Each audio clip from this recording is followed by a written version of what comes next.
이제 다 편안하게 절 보십시오. 한 주간 동안 잘 지내셨죠?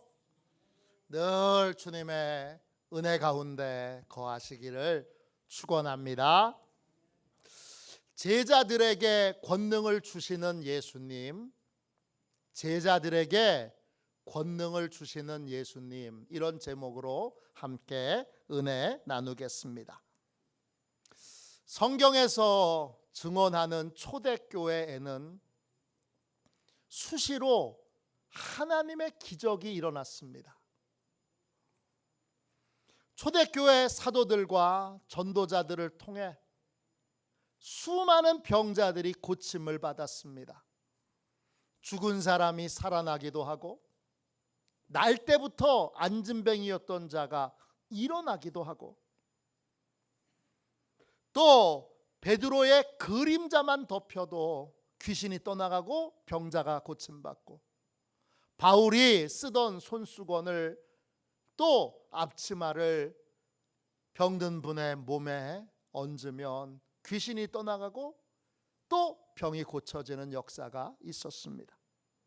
성경이 증언하는 교회는 이런 권능의 기적이 나타나는 교회입니다.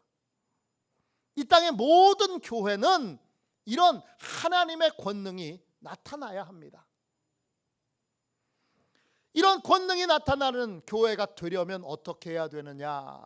먼저 5월 30일에 이런 권능이 나타나는 교회의 성도들은 어떤 믿음, 어떤 순종의 삶을 사는지를 같이 말씀을 나눴습니다.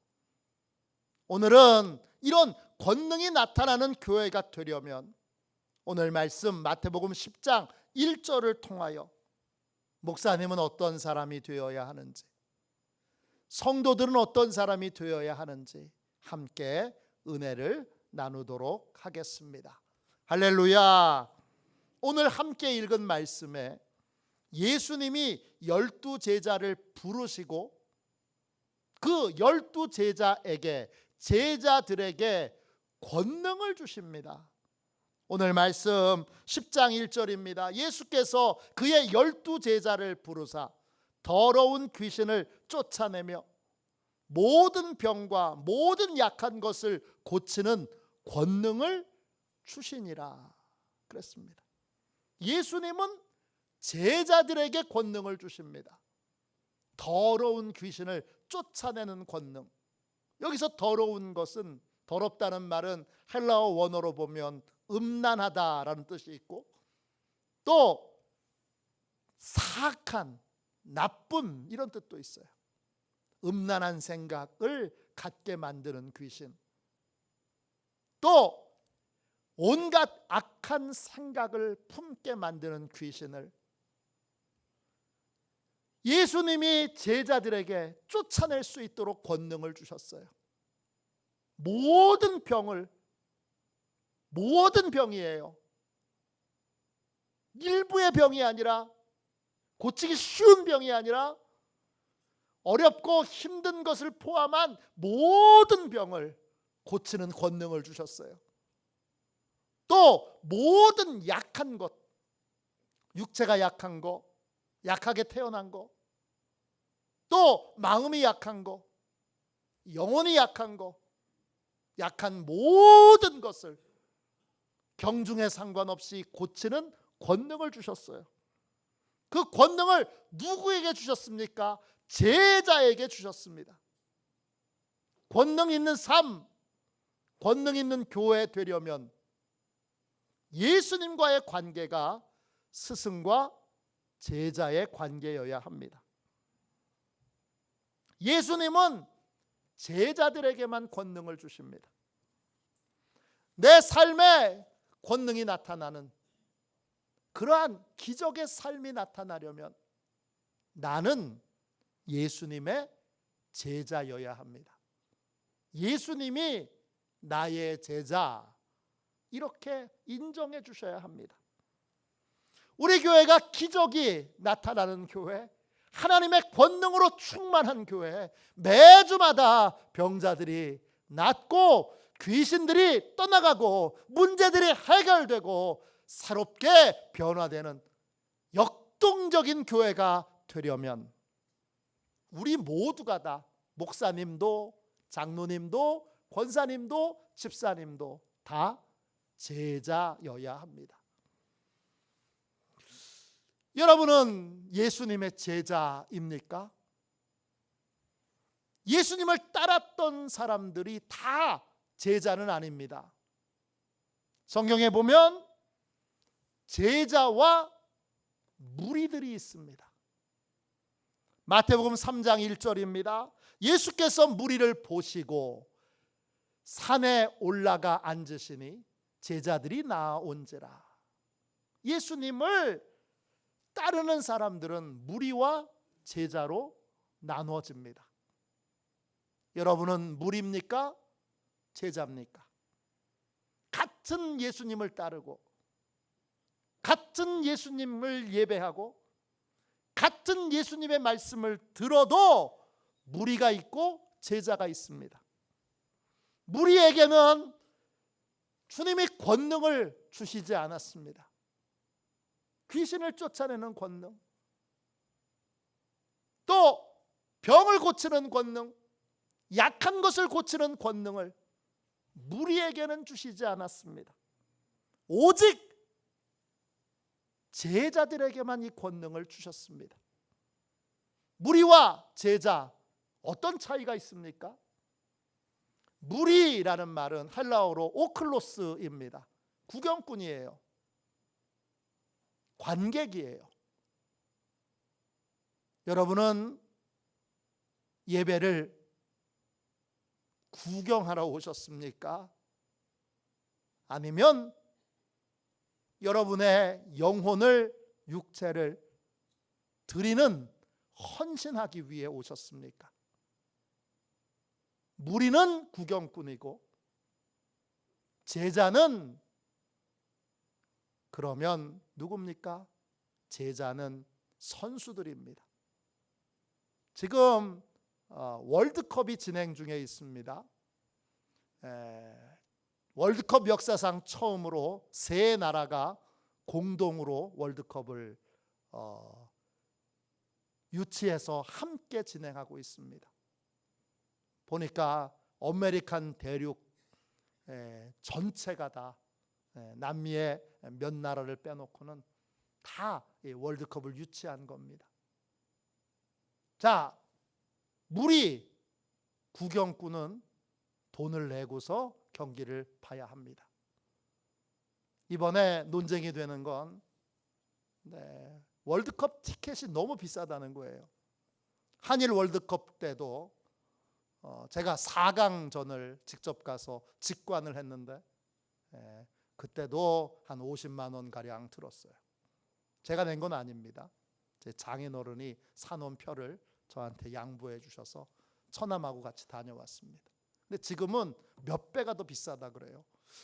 그러니까 경기장이 티켓이 너무 비싸니까 텅텅 빈다는 뉴스가 나옵니다. 무리는 구경하러 가기 위하여 돈을 내야 합니다. 매번 돈을 내야 합니다. 선수는요, 예수님이 코치가 되고 감독이 되어 훈련을 받는 선수들은 돈을 받고 경기장에 들어갑니다.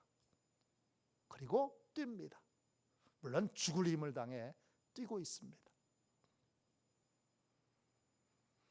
무리는 구경꾼인 거예요. 구경꾼은 뭐냐? 나를 바꾸고 나를 변화시키는 데는 관심이 없어요. 당신이 변화돼야 돼. 그렇게 설교 말씀 들으면 어우 목사님 부담스러워. 뭐에만 관심이 있느냐? 남편 바뀌기만을 관심을 가져요. 아내가 바뀌기만을, 자식이 바뀌기만을, 환경이 바뀌기만을, 상황이 바뀌기만을 바라요. 그게 무리예요. 무리는 자기의 욕구만 채워지기를 원해요. 병이 깊은 분은 병 고침 받기를 원하고, 배고픈 분은 오병이어의 기적 같은 그러한 놀라운 일을 예수님이 행하셔서 배고픔을 채워주기를 바라요. 이런 분들은 주님께 어떤 사명도 받으려고 하지 않아요. 부담스러워. 부담 없이 그냥 이득만 골라서, 그래서 그 이익만 받고 싶지 결코 어떤 부담도 어떤 책임도 지려들지 않는 사람들이 바로 무리예요. 무리가 쓰는 말이 제일 많은 말이 뭐냐 하면 부담스럽다는 거예요. 목사님 부담돼요. 어떤 것도 받아들이려고 하지 않고, 어떤 걸로 또 책임지려고 하지 않고, 어떤 것도 헌신하고 수고하지 않으려고 들어요. 근데 기억하세요. 주님은 사랑이 많으시기 때문에 그렇지 않으시겠지만, 내가 부담스럽게 여기면 주님도 부담스럽게 내 무거운 짐을, 내 병을, 내 문제를 해결해 주시는데, 주님은 안 그러시겠지만 부담을 느끼시면 어떻게 하실 거예요? 무리는 큰 이득을 얻길 원하지만 실상 아무런 이득도 얻지 못하는 사람들이 바로 무리들입니다. 부담으로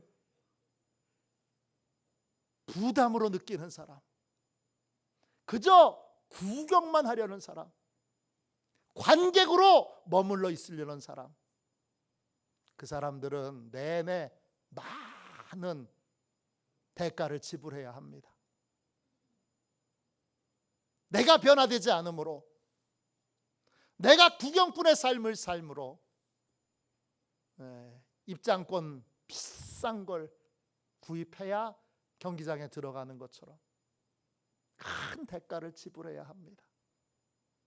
무리는 이익만 보려고 하지만 실상은 내내 모든 것에서 손해만 보는 사람들이 무리입니다. 주님은 무리들에게 부담스러워, 나는 안 바뀌고 다른 사람만 바뀌고 환경만 바뀌고 상황만 바뀌기를 원하는 사람, 그 사람에게는 주님이 권능을 주시지 않습니다. 권능의 은혜가, 기적의 은혜가 그런 인생에는 나타나지 않습니다. 이런 성도들만 가득한 교회, 이런 목사님이 안 계시겠지만 혹시 계시면 이런 목사님이 있는 교회, 이런 교회에는 기적이 나타나지 않습니다. 기적은 목사님도 제자가 되고, 장로님도 제자가 되고, 권사님, 집사님도 제자가 되고, 속장님도 제자가 되고, 인도자님도 제자가 되고, 선생님도 제자가 되고, 청년들도 제자가 되고, 학생들도 제자가 되고, 어린이들도 제자가 되는 제자들의 교회에만 하나님의 권능이 나타나고, 제자들이 예배 드릴 때 하나님이 권능을 쏟아부어 주십니다. 여러분은 무리입니까? 아니면 제자입니까? 주님이 여러분에게 뭘 부탁하셨죠? 부담스러워서 붙잡지 않고 손 놓고 계신가요? 무리입니다. 아무도 알아주지 않는다고 손 놓고 계신가요? 무리입니다.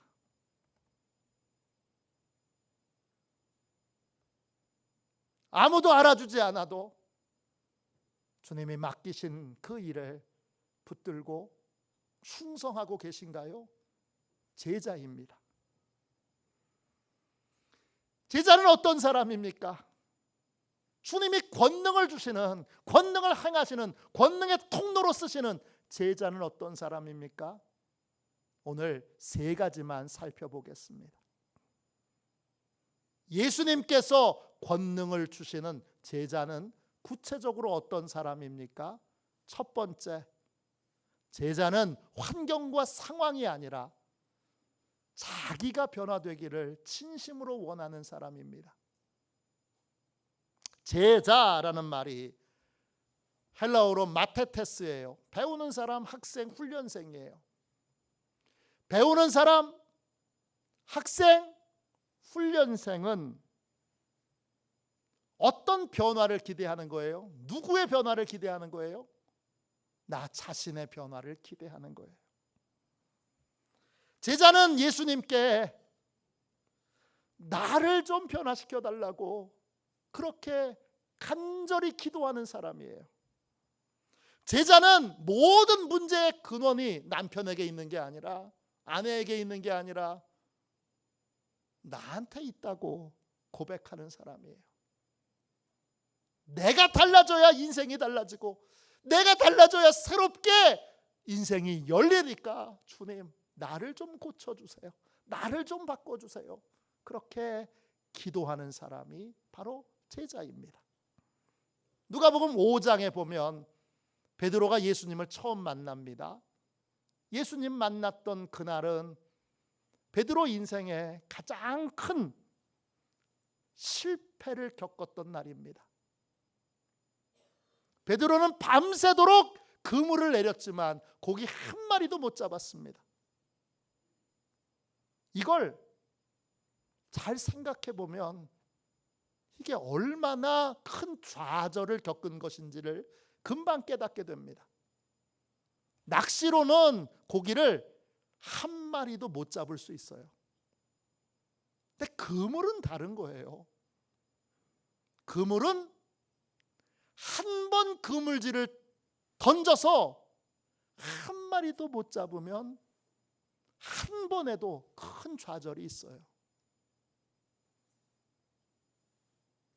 근데 밤새도록 그물을 내리고 또 내렸는데 한 마리도 못 잡았어요.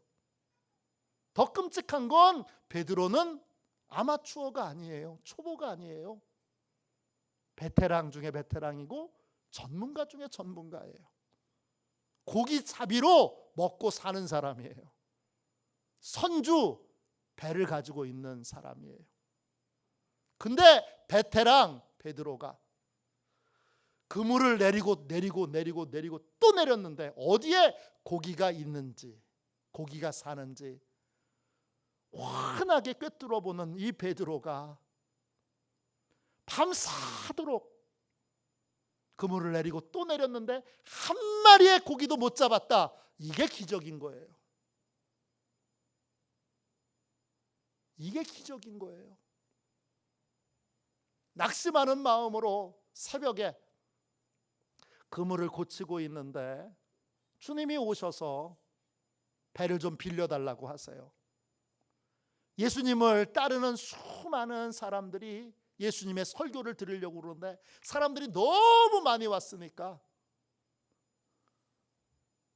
베드로의 배를 빌려서 호수에서 약간 떨어져서, 그래서 베드로의 배를 강단 삼아서 설교를 하시는 거예요.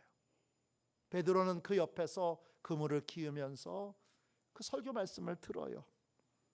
설교가 다 끝났습니다. 예수님이 베드로를 보며 이렇게 말씀하세요. 깊은 곳에 가서 그물을 내려라. 다 끝났는데 가서 또 고기를 잡으래요. 깊은 곳에는 고기가 없는데 깊은 곳에 가서 그물을 내리래요. 고기는 밤에 잡는 건데 새벽에 가서 잡으래요. 말도 안 되는 말인데 예수님의 설교를 듣는 도중에 베드로가 믿음이 생겼어요.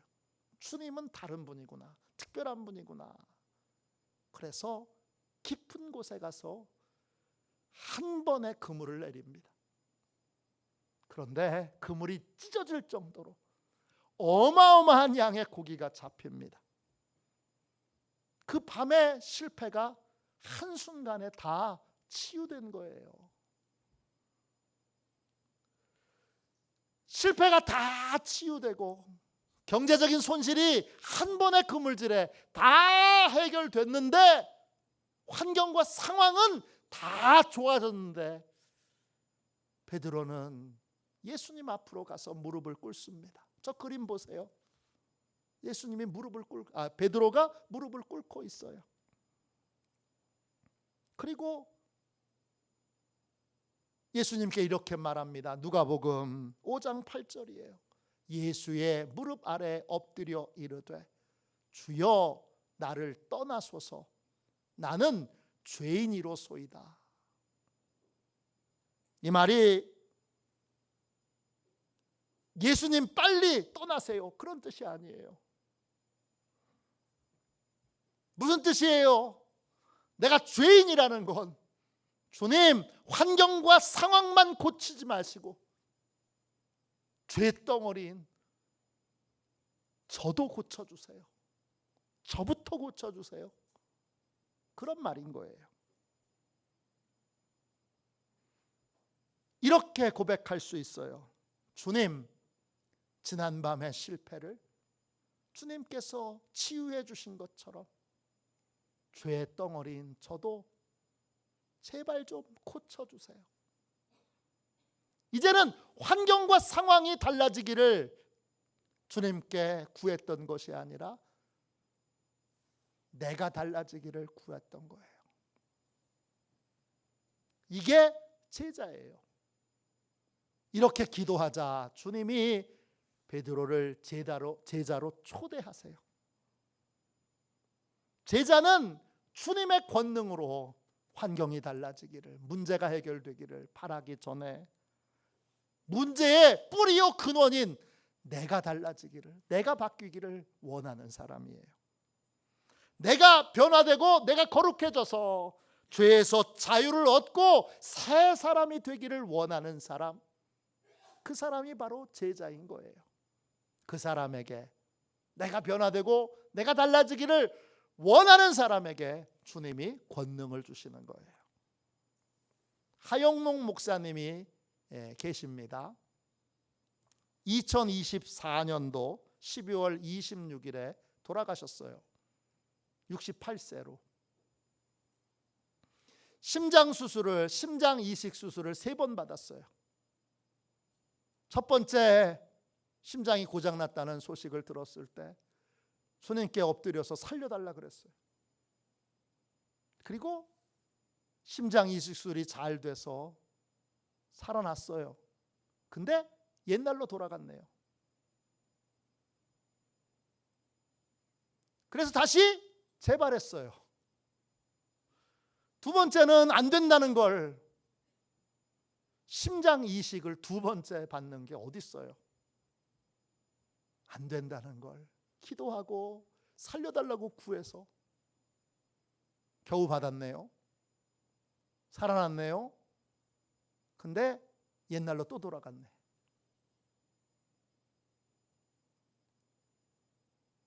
세 번째 심장이 또 고장났어요. 3번째 수술을 받아야 돼요. 이젠 깨달았어요. 병만 고쳐서는 소용이 없구나. 만병의 근원되는 내가 고쳐져야 되는구나. 그래서 그때부터는 병을 고쳐달라고 기도하지 않고 나를 고쳐달라고 기도하게 됐어요. 주님, 제 심장만 고치지 마시고 저를 좀 고쳐주세요. 저를 좀 새 사람 만들어주세요. 이게 제자의 기도인 거예요. 환경이 바뀌면 달라질 것 같으세요? 진짜로요? 내가 바뀌지 않는 한, 내가 달라지지 않는 한 환경이 바뀌어도, 돈이 비처럼 쏟아져도, 여러분이 큰 권력을 잡아도, 여러분이 세계적인 인기를 얻어도 여러분의 인생은 안 바뀝니다. 하영록 목사님처럼 나를 바꿔달라고 기도해야 되고 내가 변화돼야 되는 거예요.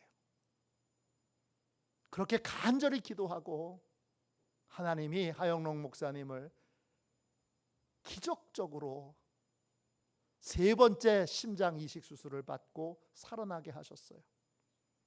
그리고 나서는 이제 이익을 위해서 기업을 하지 않고 예수님의 사랑을 전하기 위하여, 이웃을 사랑하기 위하여 기업을 세우게 됐어요. 그게 건축회사 티마스라고 하는 회사예요. 그리고 예수님을 기쁘시게 하고 하나님을 기쁘시게 하는 삶을 살다가 하나님의 부름을 받았어요. 유언을 할 때 가족들에게 이런 유언을 합니다. 얘들아, 예수님께 항복해.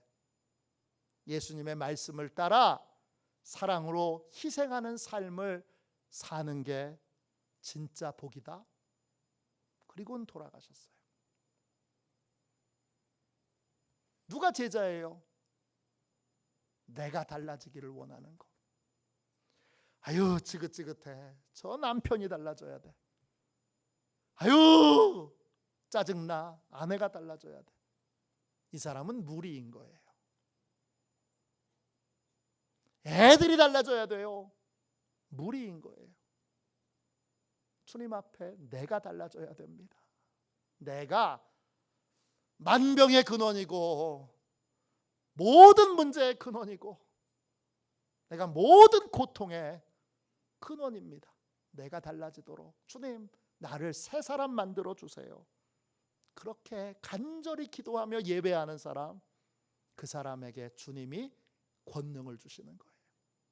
그런 사람에게 주님이 병 고치는 권능, 귀신 쫓아내는 권능, 약한 것을 고치는 권능을 주시는 거예요.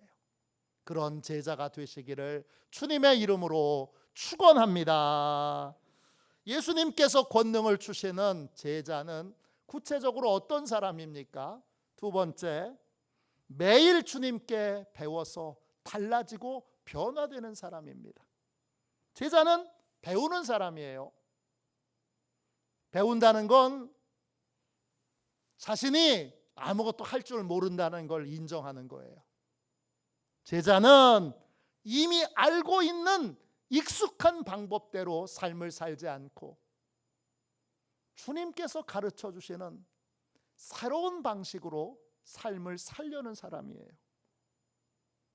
그러려면 어떻게 해야 돼요? 계속 주님께 물어야 돼요. 한 번 묻고 철커덕 알아들으면 좋은데 그런 사람은 없어요. 아무리 훌륭한 제자라도 한 번에 다 알아듣고 한 번에 다 깨닫는 사람은 없어요. 배우려면 계속 주님께 묻고 또 묻고 또 물어야 됩니다. 묻고 듣고 배워서 고치고 바꿔야죠. 배운 건 고쳐지는 거예요. 배운 건 달라지는 거예요. 계속해서 주님께 묻고 또 묻고 또 물어, 듣고 또 듣고 또 들어, 배워 날마다 고쳐지고 바뀌어지는 사람, 그 사람이 제자예요. 언제까지 이런 삶을 살아야 돼요? 다 배울 때까지요. 주님이 너 아버지 역할 다 배웠어. 저의 경우 너 목사 역할 다 배웠어. 너 장로 역할 다 배웠어. 그런 날이 올까요? 안 옵니다, 여러분. 제자는 졸업이 없습니다. 주님께 배워야 될 것이 무궁무진합니다. 배우면 배울수록 더 배워야 하는 걸 알게 됩니다. 매일 묻고 듣고 배우고 고치고 바꾸는 삶을 사는 사람, 그 사람이 제자입니다. 고쳐지고 있는 거예요. 바뀌어지고 있는 거예요. 고쳐지고 바뀌어지는 게 배운 거예요. 그걸 우리가 다른 말로 회개의 삶이라고도 해요. 회개의 삶을 사는 제자에게 주님이 권능을 주시는 거예요.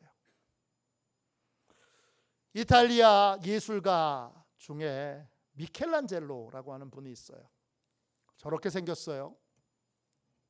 어느 날 미켈란젤로가 큰 대리석 앞에서 정하고 망치를 들고 그 대리석을 톡톡톡 치면서 깨트려 쪼개 이제 뭔가 모양을 만들고 있습니다.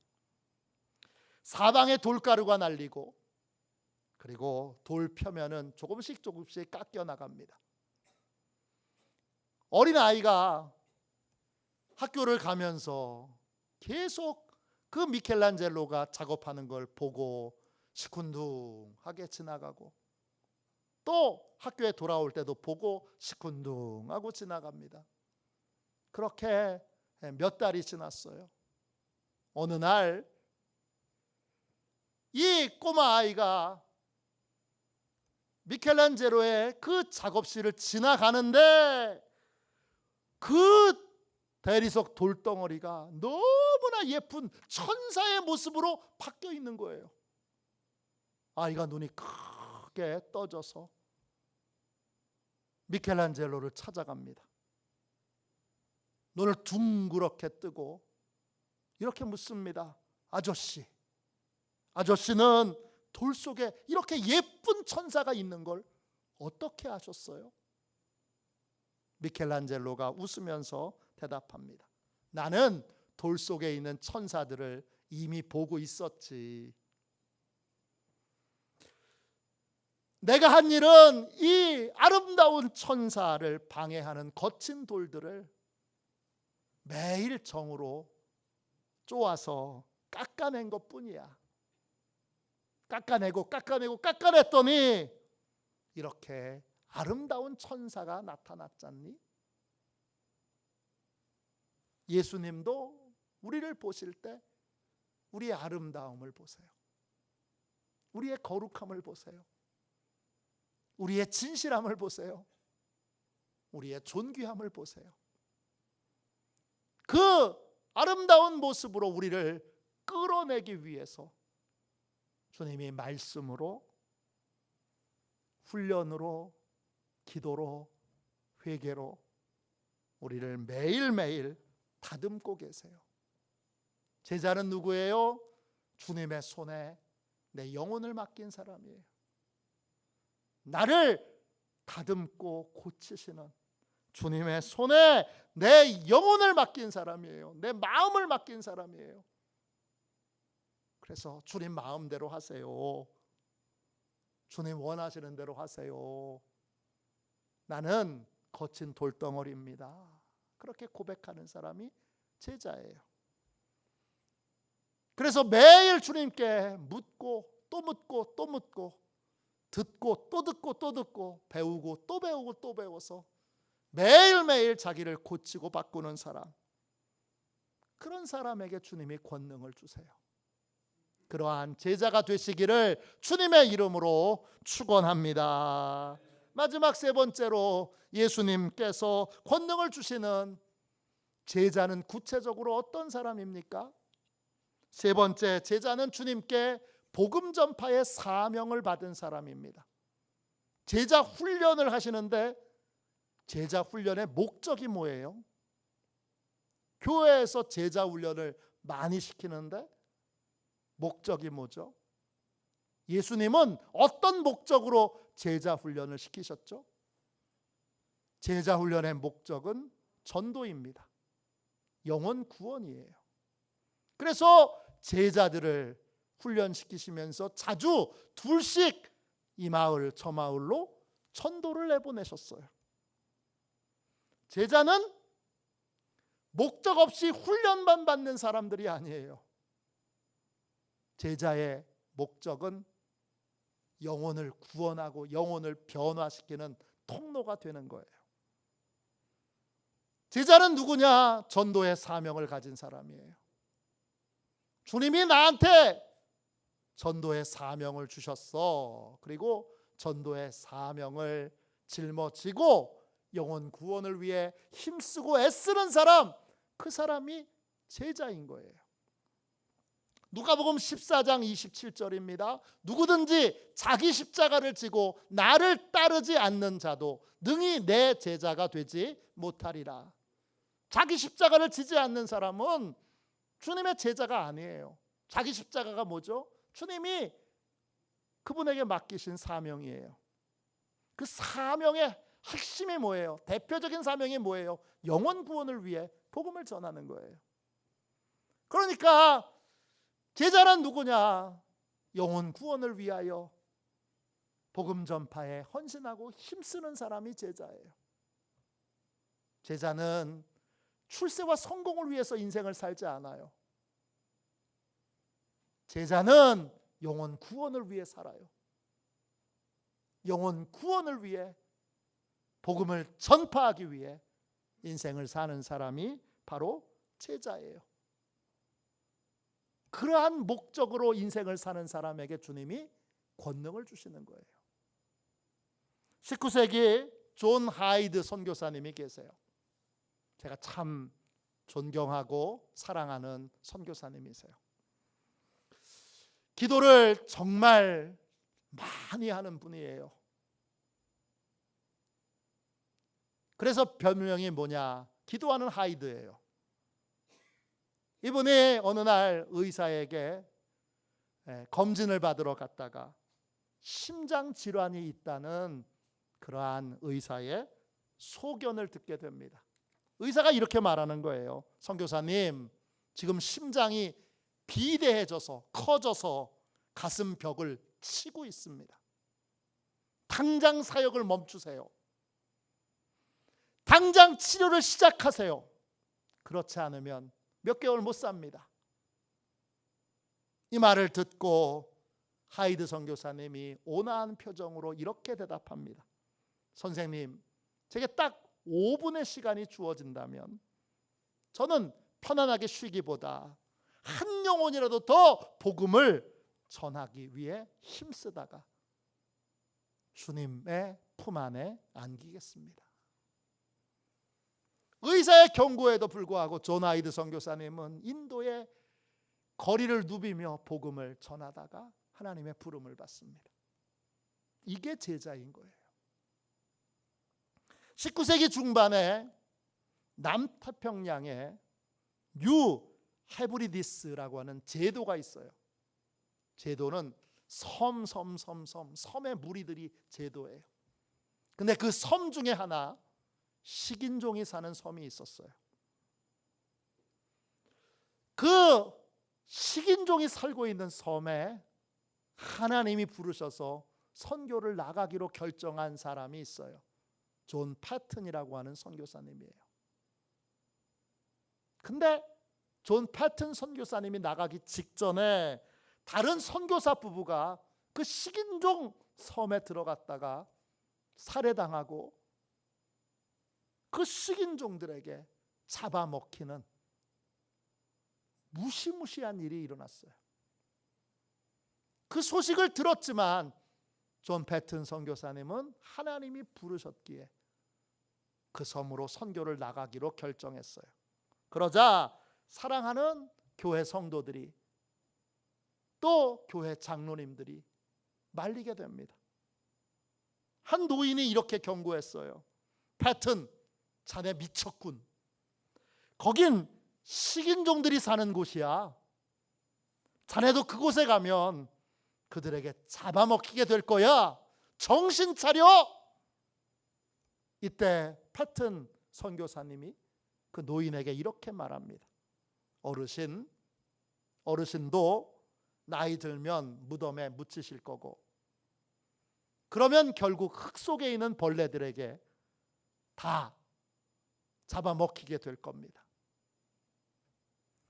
제가 식인종에게 잡아먹히든 땅 속에 있는 벌레에게 잡아먹히든 그게 무슨 차이가 있겠습니까?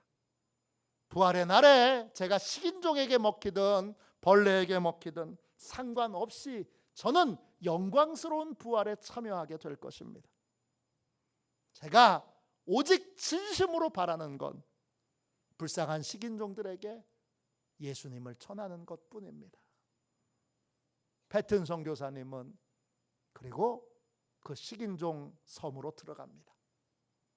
생명의 위협 속에서도 복음을 전하는 일들을 중단하지 않게 되고 그 섬에서 아내와 아이가 풍토병으로 죽습니다. 슬픔 가운데에도 복음 전파하는 일들을 중단하지 않습니다. 그가 사역을 마쳤을 때쯤에는 그 섬의 모든 원주민들이 다 예수님을 믿었습니다. 제자는 누굽니까? 슬픔 때문에 핑계 삼지 않고, 아픔 때문에 핑계 삼지 않고, 위험 때문에 핑계 삼지 않고, 복음 전파의 사명에 헌신하고 힘쓰는 사람, 그 사람이 제자입니다. 그런 제자들에게 주님이 권능을 주시는 것입니다. 하나님의 기적은 무리가 아니라 제자들에게 임하게 됩니다. 권능을 받으려면 나는 무리에서 나와서 제자가 되어야 합니다. 누가 제자죠? 환경과 상황이 아니라 내가 달라지기를 진심으로 원하는 사람, 그 사람이 제자입니다. 누가 제자죠? 자신을 바꾸고 변화시키기 위해 늘 주님께 묻고 듣고 배워 고치고 바꾸는 사람이 제자입니다. 누가 제자죠? 영혼 구원의 사명을 받아 그 영혼 구원을 위하여 매일매일 헌신하고 매일매일 섬기는 삶을 사는 사람이 제자입니다. 여러분은 제자입니까? 주님은 제자에게 권능을 주십니다. 오늘날 왜 교회에 권능이 약해졌습니까? 왜 초대교회 같은 기적의 역사가 교회에 나타나지 않습니까? 교회에 무리만 있고 주님이 인정하시는 제자는 많지 않기 때문입니다. 교회 사이즈에 상관없이, 목사의 능력에 상관없이, 목사가 능력이 많아야 교회가 부흥한다. 거짓말이에요. 새빨간 거짓말이에요. 능력이 많다고 생각하는 목사들은 다 교회가 약합니다. 왜 그런 줄 아세요? 하나님이 능력이 많다 그러니까 그래, 네 능력 갖고 해봐, 그러시는 거예요. 교회가 큰 교회, 부흥하는 교회는 능력 없는 목사가 목회합니다. 능력이 없으니까 매일 기도하고, 능력이 없으니까 더 성경에 오래 머물러 있고, 능력이 없으니까 더 열심히 정성껏 설교 준비를 하는 능력 없는 목사가 있는 교회가 부흥합니다. 그 부흥의 핵심은 뭐죠? 목사도 제자가 되고, 성도도 제자가 되고, 장로님도 제자가 되고, 다 예수님이 인정하시는 제자가 되는 겁니다. 진짜 제자가 되는 교회, 저는 우리 교회가 제자가 되어 다시 교회의 기적의 역사들이, 권능의 역사들이 매일매일 나타나는, 교회는 원래 이런 곳이야 라고 하는 걸 세상에 똑똑하게 보여주는 그러한 복된 교회가 되기를 진심으로 원합니다. 우리 모두 진짜 주님이 인정하시는 제자가 되어 교회를 교회되게 하는 복되고 귀한 삶을 함께 살아가게 되기를 주님의 이름으로 축원합니다. 이 시간 우리 함께 찬양하겠습니다.